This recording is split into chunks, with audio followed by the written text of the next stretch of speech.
పట్టణంలోని Balaram cinema hall వీధిలో complex లో ఉన్న శ్రీ నెట్ క్యాఫ్ సెంటర్ లో నిర్వాహకులు కొంతమంది యువతకు నీలి చిత్రాలు చూపిస్తూ ఉండగా ఇంతలో ఓ మహిళ అక్కడకు జెరాక్స్ కోసం రాగా వెంటనే పరిశీలించడంతో నెట్ సెంటర్ నిర్వాహకుని నిలదీసింది. దీంతో మహిళ వెంటనే 100కు ఫోన్ చేయడంతో శ్రీకాళహస్తి అర్బన్ పోలీసులు అక్కడికి చేరుకొని నెట్ సెంటర్ నిర్వాహకుని అదుపులోకి తీసుకొని పోలీస్ స్టేషన్ కు తరలించారు.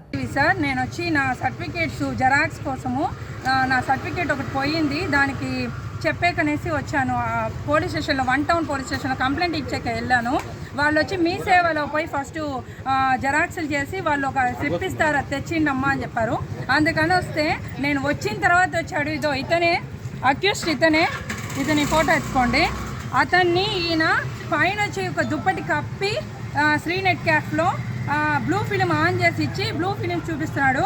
నా వెనకల నా పక్కన ఆయన కూర్చోన్నారు, ఆయన కూర్చోన్నారు. తను వచ్చి వీడియోస్ తీసేస్తే ఏమన్నా ఒక ఆడపిల్ల వచ్చి జెరాక్స్ తీసుకుంటుంది, మీరు ఇలాగ నెట్ సెంటర్లో వచ్చి బ్లూ ఫిలిం చూపిస్తున్నారు, ఏంది ఇది అమ్మాయి పక్కన ఇట్లా కూర్చోబెట్టి వేరే వాడికి బ్లూ ఫిలిం చూపిస్తున్నారు అంటే అది తప్పు లేదు, అది అఫెన్స్ కాదు, దీనికి ఏం చేయలేరు, మీరు పోలీసులు నన్ను ఏం పీకలేరు, ఇట్లంతా మాట్లాడుతున్నారు, నువ్వు ఎవరి దగ్గరైనా పోయి కంప్లైంట్ చేసుకో అనేసి మమ్మల్ని బెదిరిస్తున్నాడు. నేను 100కి ఫోన్ చేశాను.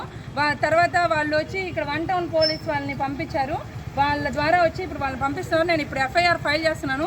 ఇలాగ నెట్ సెంటర్స్ పెట్టుకొని బ్లూ ఫిలిమ్స్ చేస్తే మాత్రం మిగతా వాళ్ళు చూసి వెళ్ళిపోతారేమో, కానీ నేను వదలనండి.